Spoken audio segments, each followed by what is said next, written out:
You know what sound that is, folks? You betcha. That's another Noon Whistle. I'm Chris Trottier. And I'm John Anzalone. And I'm going to let our two guests introduce themselves because we're handing them the steering wheel today. Who we got? Hey, John and Chris. Mike Coolidge from the former Sports Jam crew. And along with Johnny Handel. Yeah, and I'm a member of the Fired Sports Jam Association, FSJA. There's at least 4 members, I think. I don't know if Bill Blakely ever got fired. You guys need to remember there'll be some fact checking at the end here. Exactly. Yeah. Hey, John. Might be up all night fact checking. Yeah. We're really glad to be here with Chris and John on the Noon Whistle, and we're going to kick things off just like we do a normal Sports Jam show. Where John, I'm going to turn things over to you to get us started with the tweets, and we'll some topics about some sports, and we'll get John and Chris involved, and away we go. Yeah, the first round of the NCAA tournament starts 2 weeks from today. I don't know if any of you, either one of you or any of you guys watched the Badgers or Marquette last night, but let's talk real quickly about Wisconsin. This is Ryan Herrings from Locked On Badgers. The team misses Max Klesmit, toughness, but also the ability to get into the paint and create clean shots for others. Glad he's hopefully getting healthy. Thoughts? I agree 100%. I think they do miss him. I watched a little bit of it last night. I've watched it before. It just seems to me there's a lot of pressure now on John Tonje to either score or make things happen, and they're bottling him up really good defensively on other teams. So I think they do miss Klesmit a lot. I think when you go back to, I would say, yes, they miss him, and obviously for all those reasons. But when you look at the Michigan State game, they only had 5 guys who the Badgers play 30 minutes or more, and then 2 more guys play right around 15 to 18. Michigan State had 5 guys play 20 and another 4 to 5 guys play between 15 and 20 minutes. So depth is an issue. Well, and don't forget the 25 turnovers against Michigan State either. Yeah. And then Kamari McGee last night in extended minutes the last 2 games hasn't played as well. So once you get some guys out of their normal rotations and you run into a little bit of that stuff. Will Wisconsin get a higher seed, or are they playing themselves into a higher seed than Marquette? I think Marquette's struggling right now a little bit. I watched last night. They can't beat UConn. UConn's got their number. But I think Wisconsin, I think I saw projected at a 3. I don't know if they're that good to be a 3 seed. And I think Marquette I saw was a 6th. And I think that's where Marquette might find. Wisconsin, I don't think they'll be a 3, though. Maybe a 4, maybe that dreaded 5 seed. I don't know. Yeah, I agree. I agree with you, Mikey. I think a 4 is legit for them, and then I think Marquette at a 6. I think the Big Ten and Big East tournament is going to factor in too. You know, his guys always play well in the Big Ten tournament. What's a successful season for Wisconsin? Like what keeps the heat off of guard? I think a successful season would be maybe semifinals in the Big Ten tournament. They get a good seed. They advance to the Sweet 16. That would be huge for Wisconsin, I think, especially after the last couple of years where they've been bounced out right away. What do you think the comments are about them playing fast this year? It's been totally different. I'll give guard a lot of credit because it's hard for people to change once they've kind of have their set way of doing things. That what he's done has been remarkable. A lot of listening and a lot of soaking up ideas from other people, and I think it's worked out really well. So I think Kirk Penny's made a big difference. I think Greg Steamsman has made a pretty big difference too. I think Marquette's just running out of gas. I think so too. He's got much of a bench. His sophomore class hasn't been very good. I think Wisconsin, if they could get to the Sweet 16, it would be a pretty successful year. But I think if they lose or they get a bad matchup in that first round, he's going to get criticized. I think Marquette looked tired last night. Yeah, he looked really tired. Agreed.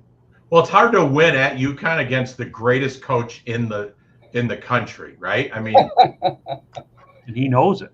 He announced it, so clearly it must be true. Yeah, he definitely knows it. I think I'm a Ken Palm guy. I always have been, and I don't apologize for that. and you have to have a top like 25 ranking in both offense and defense to be a legitimate team to win the NCAA tournament. And I think based off Ken Palm's rankings, Connecticut is really low, like in the hundredths. So like that's why they're not very good. I think offensively they're still a pretty good team, but defensively not even close to where they should be. So Wisconsin, just so you know, ranks 11th offensively in the country according to his rankings and 29th defensively. That's good enough to win it.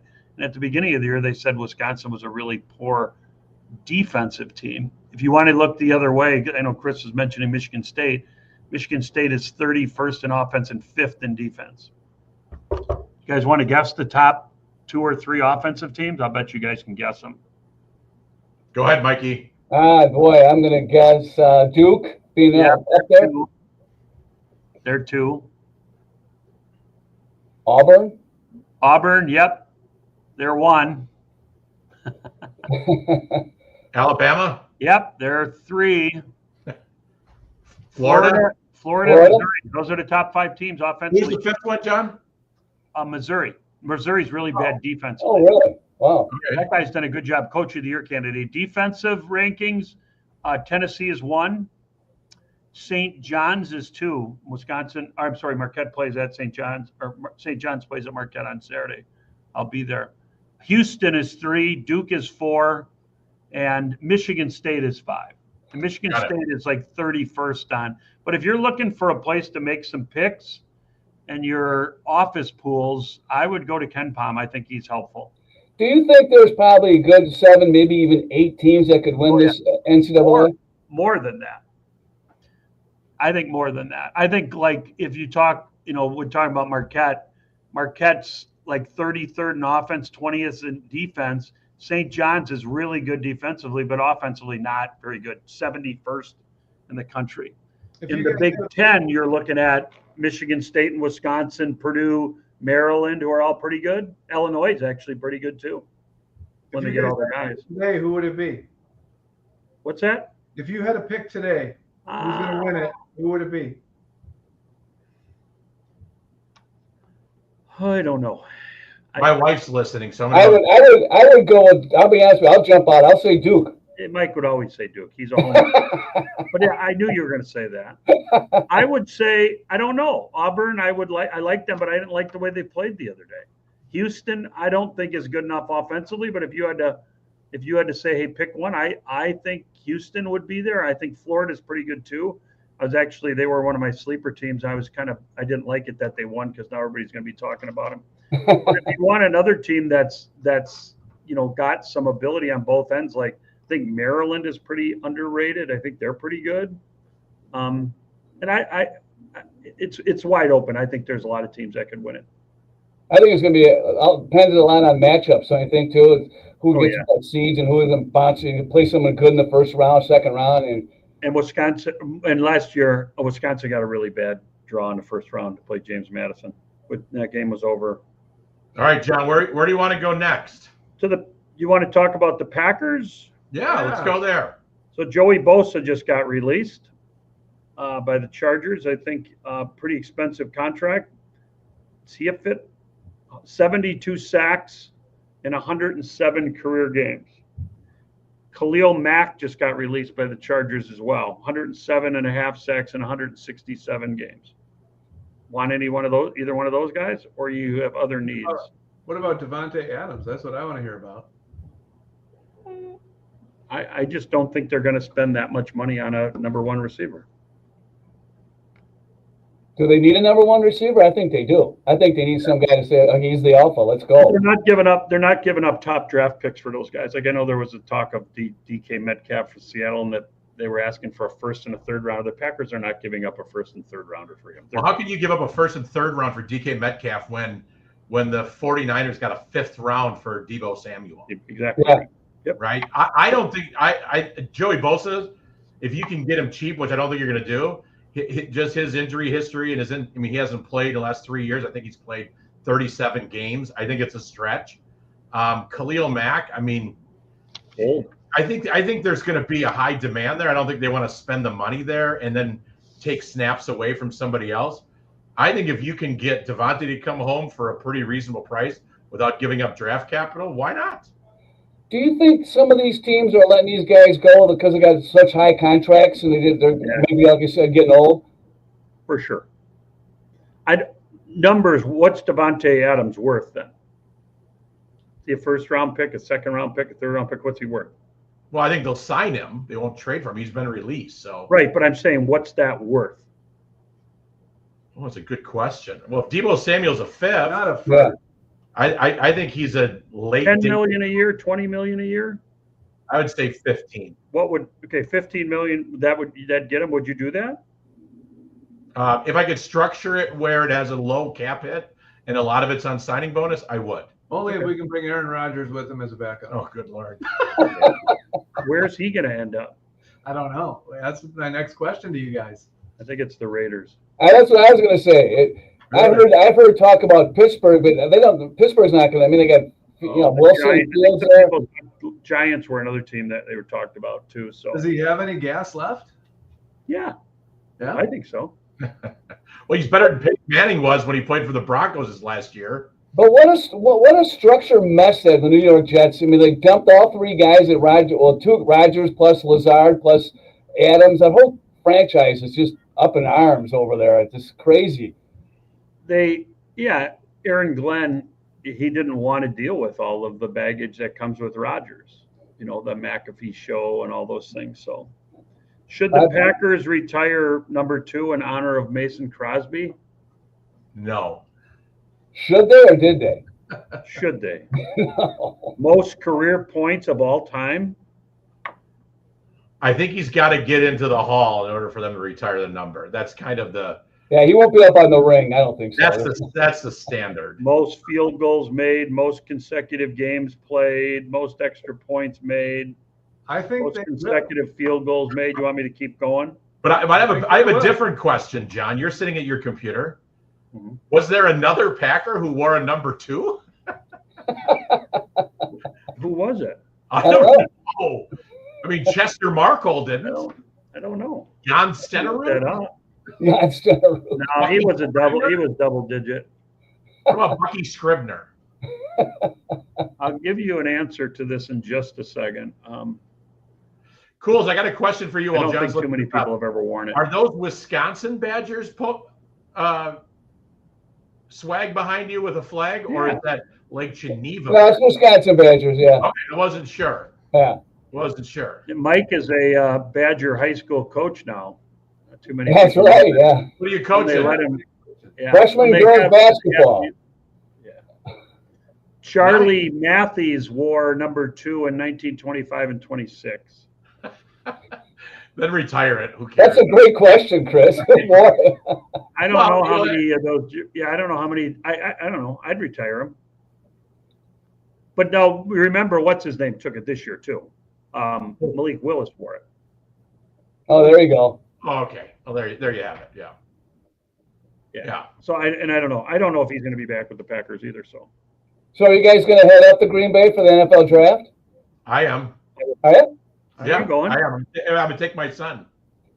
Yeah, I think it's cool being up there, Lambeau. Yeah, why not? I have a WIA meeting in Stevens Point, so I can't go, but I would like to go. I think it's a generational thing for sure, once in a lifetime. I just don't know if I don't know. I hope you enjoy it. I think it's going to be my cousin has a cabin 15 minutes east of Stevens Point. So that's where you're going to stay? Yeah. What position do you think they're going to draft? I'm going to go with wide receiver. Nah. I want defensive backs or cornerbacks or safety or something. I think it's going to be whoever has a raw athletic score that's really high. That's who they'll draft. I'm going to go on record. Before the Jordan Love pick, Brent Mansky asked me who he thought they were going to pick, and I said a quarterback, and he hung up on me. Really? He did, yeah. So I got a Lambeau question for you. Go ahead, John, when you're done. No, like the Packers have already kind of said that they are going to move on past Jair Alexander. Yeah. Why not trade him for one of these guys that on one of these teams that wants to unload guys like Cooper Kupp or like a receiver or Metcalf or whatever? Is Metcalf trade Metcalf for Jair straight up? I mean, you're taking the risk on him being hurt, but like the Rams are ready to move on past him. The Rams, like all teams, need secondary help. The Green Bay gets a good receiver, number one receiver, like that makes sense. But it makes a lot of sense. I think, as we've said 100 times, it's what you think the Packers are going to do and who they say is all smokescreen. They're not doing that. So if they float a name out there, that's not who they're taking. Right. That's getting somebody else to take their bait. That's exactly right. So that if they take a guy, like I think they'll go after like a defensive tackle or something. So I don't know. That's why I think they're going to take a defensive lineman. It doesn't have to be an end. All right, Twitter, let's keep going. You got some momentum here. Well, do you want to switch to a different topic, or go to a different topic? I want to find out how Mike's doing. I mean, I know you just want to take a break for Pencil's picks, but I don't know if he's available. Can I just go on record while John's looking this up? Yeah. Mike and John, you guys have not only the voice for radio, but you got the face for podcasting. Oh, thank you. That's so nice. That's very nice, Chris. Thanks. That's right. You guys look pretty stoic over there too. Yeah, that's good lighting, Mike. You got good lighting. Yeah. I actually think you look younger now that you left the Sports Jam. I probably do. With a lot of stress. Yeah. All right, John, how do you got next? Well, we can talk a little bit about the Brewers and the expectations you guys have for them. I like it. Yeah, let's finish up with the Brewers. I just don't I think the over-under on wins is like around 500. So we'll say 81 or 82 wins. Can they get there? Oh, I think so. I got him 92 wins. Okay, that's crazy. Too high. Do you think I would give them an F for their offseason? F. They didn't do anything. I think that's They hard. didn't do anything. They didn't do anything. They're putting a lot of faith in some guys that have never done it before. I think their pitching is going to be fine. That's really good. That's always good. Who's I going to just be? don't think they're going to have enough hitting. But what do you think about getting rid of Devin Williams? Now, is McGill going to be your closer? Sure. Yep. I think so. They just signed Jose Quintana to a one-year deal. I think that's good. They're always going to try to get more and more and more pitching, so they always have a lot. The star of training camp so far has been Vinny Capra. I think he'll be your one-hit wonder here for a little bit, which is fine. He's got I think he has like one hit in his major league career so far. I think there's a lot of questions so far. There's going to be a lot of questions for the Brewers. Is Yelich going to be able to come back and play what he was before? Is Woodruff going to be able to come back? Those are a couple of things. Where are they going to play? What? So you guys are all pretty optimistic, but you're not sure why. I'm cautiously optimistic. I think what Mike said is right. Like, what does Yelich look like? Is he even going to be a factor? I think their pitching, their defense, and their base running is going to get them over 500. I think Yelich is going to come back and be their DH, and I think you're going to get some good numbers out of him. I also think when you look at their lineup compared to last year, you're really only talking about Willy Adames. I mean, are we saying Willy Adames was worth 10 wins? Well, I think they're gonna run a lot. Their defense will be good. They're always going to be good. Their pitching will be good. Their bullpen. Who's going to play short? I think it's going to be Joey Ortiz. Oh yeah. I think they're going to give. They're going to give those. I think he's going to give Oliver Black and Tyler Dunn a chance to play a little bit, but it sounds like Dunn is a little behind, so they were going to not have him play any third base right now. So it's Oliver Dunn's job to lose. Okay, so we'll close out Brewers chat with this question. Will the Brewers at the trade deadline be buyers or sellers? John? I think sellers. Cools? I'm going to go the opposite. I think they'll be buyers. I think they'll still be in the hunt. Buyers. I go buyers. Okay. I think buyers. I hope you're right. And at some point, the cost-cutting trades, you think would catch up with them, but they haven't yet. Well, did you hear what Atanasio said publicly? Did you No. catch that? Atanasio said something. They asked him about payroll or whatever, and he basically referenced that one of his main jobs is to make sure that they keep costs down and that they basically have butts in seats. Interesting. You never Well, mentioned they play in the smallest. They play in the smallest market in MLB. Their long-term local television is an absolute mess, as are a lot of those small market yeah. teams. They are revenue sharing. That's all part of it. And you know, he paid $223 million when he bought that team. It's worth $1.6 billion. That's what bothers people. Yeah, I agree. So his inactivity is he's got plenty of money to spend on that team. All right, let's move to NBA, John, and then we'll close out with that. Bucks are on a little bit of a roll, but let's circle back to the state of the NBA. It's been a conversation lately. I almost said David Stern. I'm dating myself there. What needs to happen to increase excitement around the NBA? Shorter games, I think. Shorter games. Shorter season? Okay. I don't think they're ever going to do that. That's why they're going to shorten the game. I would go with this shorter season. I mean, I think they've added some things to add value to like pace of play early on with the little series. Yeah, when we wrap up with this, so I want to ask you guys about your thoughts on the All-Star game. But yeah, I don't know. This just doesn't seem like there's a lot of effort until halfway through. Do you think the injury bug is more prevalent this year as far as the NBA? There's so many guys going down with this or that. Is that just because it's a longer season, or? Well, I guess it's a good question.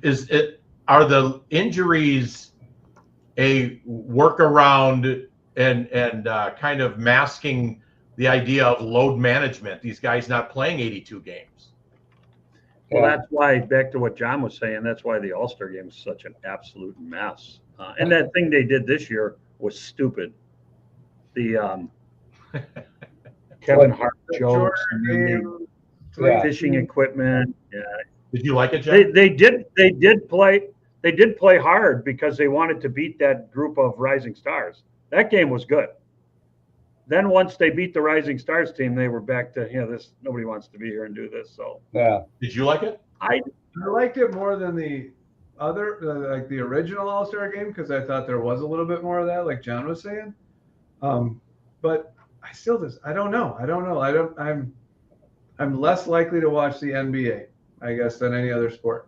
So let me ask you this real quick. What about, I got to get you guys' thoughts on this huge trade with Dallas and the Lakers, which right now is benefiting the Lakers 100% because Anthony Davis is probably done for the season.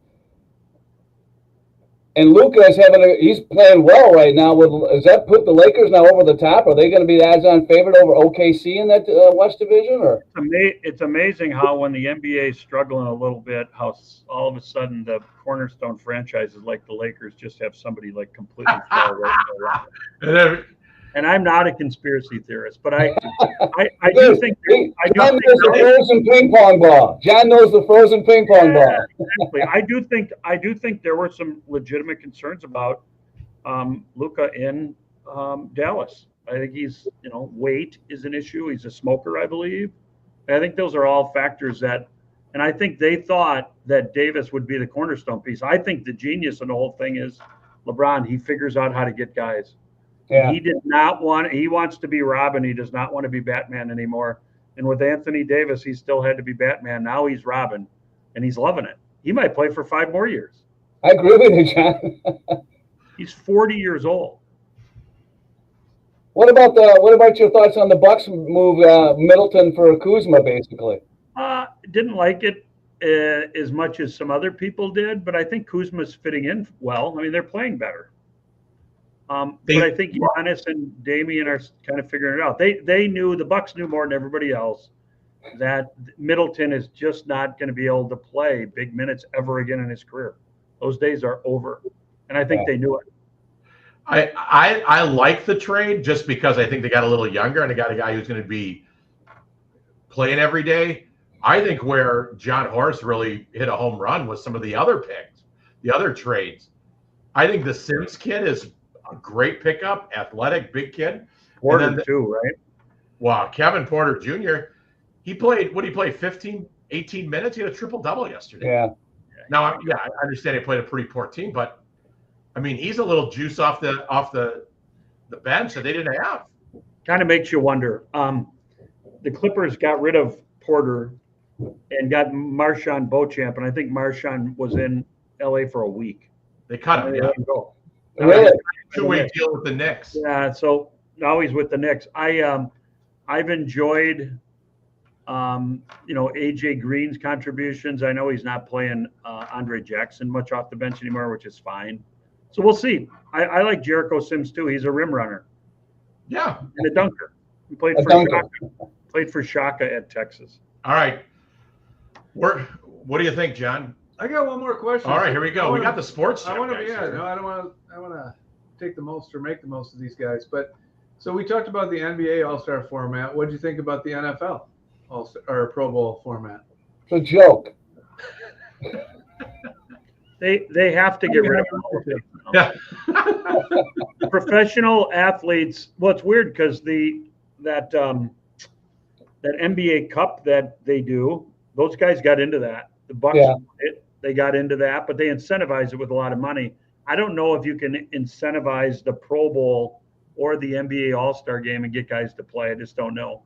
I do think that there's something to be said about having lower level guys compete against those guys that would maybe bring out the best in them. The NHL figured it out with that, what they call it. Oh, yeah. That Four Nations Cup or whatever. How great was that? That was awesome. So that's probably what the NBA will do next. But to your question, John, I'm not sure they have an answer to the NFL. Yeah. They're not going to bring the NFL Europe All-Stars over to play. Right. Yeah, it was pretty lackluster. I mean, it was. I mean, I didn't. I'll be honest, I didn't even watch it. I didn't watch it. Yeah. Well, they stopped and went to that flag football format when that running back from Illinois, Robert Edwards, blew his knee out that one time, and that was the end of it. They weren't going to do that. So, free vacation for some of those guys is about all they get out of it. The only All-Star game I like to watch and they play hard is baseball. Yeah. There's a nice carrot at the end, right? You get. Well, there's something to play for, a little incentive too. Like, well, they still have the National League, the American League. Whoever wins it gets to host the series, the World Series. Yeah. Yeah, I agree. I think in MLB they it's the only show, it's the only sporting event at that time of year for those few days.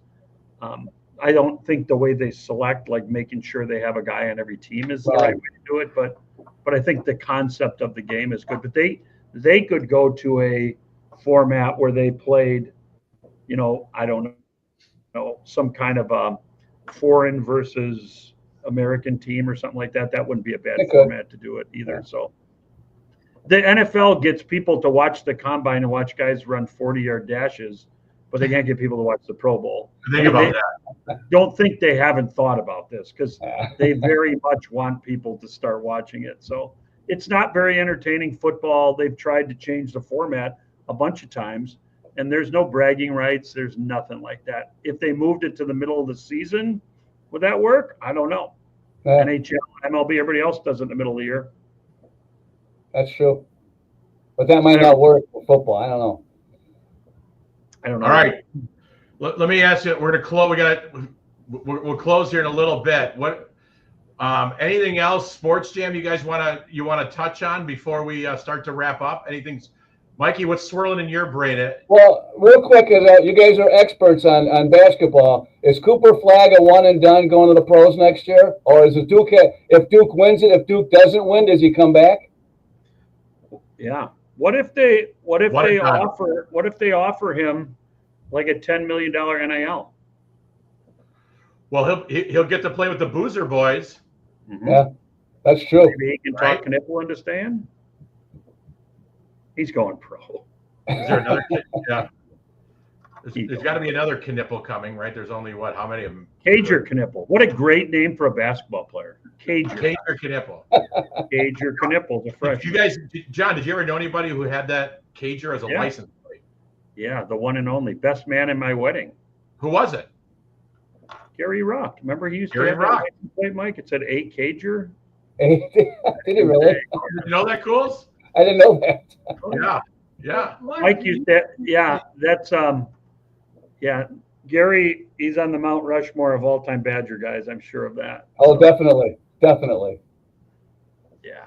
I just want to wish all the teams that are playing in March Madness the best of luck, because this is a great time of year. If anybody's gets a chance to get out to some local games over the next few weeks, I think they should do that and support as much as you can, because it's a great time of year. Yeah, you can feel it. The madness is here. Who we got tonight in Elkhorn, John? Who's in Elkhorn tonight playing? Nobody. Nobody. You're throwing out games. I didn't know if we had one I missed. Yeah, we are hosting some. Check wiaawi.org and come on out. There you go. All right. There you go. All right, Cools. John, thanks for being here. This is a yearly tradition. We had you guys on last year. Thank you so much. I love it. Every March Madness, we kick off March with the FSJA. Yep, Fired Sports Jam Association. Yep. There you I go. like it. I like it. I gotta look for some music here to close out. We gotta find that Sports Jam music. We'll have to see if we can pull that up. That old intro with the Bulls guy, that was cool. Yeah. Oh, yeah. The Bulls guy was cool. Yeah. Really cool. All right. On that note, gentlemen, thanks for being on. All right. Thank you. Appreciate it.